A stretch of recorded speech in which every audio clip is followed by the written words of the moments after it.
Boss, bakit nyo naman po tinatanggal yung plaka ng motor ko? Meron kami anti-road obstruction policy. Maliwanag yung motor mo, nakaharang sa kalsada. May violation ka.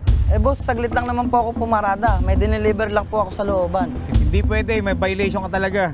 Attorney, legal po ba ang baklas plaka? Hindi po yan legal. Ayon sa LTO Joint Administrative Order No. 2014-01, mahigpit na ipinagbabawal ang baklas plaka bilang parusa sa mga lumalabag sa traffic rules.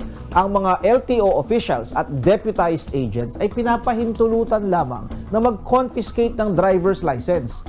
Yung mga traffic enforcers ng mga local government units na hindi naman LTO deputized agents ay walang kapangyarihan na mag-confiscate ng lisensya o ng plaka ng sasakyan. Ang pwede lang nilang gawin ay mag-issue ng ordinance, violation receipts, o traffic citation ticket. Attorney, nahuli ang minamaneho kong motor sa barangay dahil maingay ang tambutso. Minaklas ng barangay yung tambutso ng motor ko. Legal ba to? Hindi po ito legal.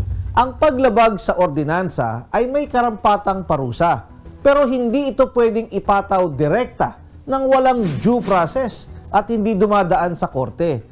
Subalit magiging legal ito kung may no contest provision ang ordinansa, kung saan may opsyon ang nahuling lumalabag na maaari niyang isurrender yung kanyang maingay na tambutso bilang kusang loob niyang pagtupad sa ordinansa. Pero pag hindi pumayag ang motorista, dapat siyang kasuhan sa korte at hindi pwedeng direktang patawan ng parusa na babaklasin ang kanyang tambutso.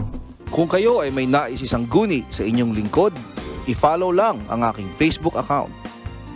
Mga kapatid, Justin Quirino po. Masayang kwentuhan at makapulahang informasyon ang hatid namin tuwing umaga. Kaya mag-subscribe na at mag-follow sa social media pages ng News 5.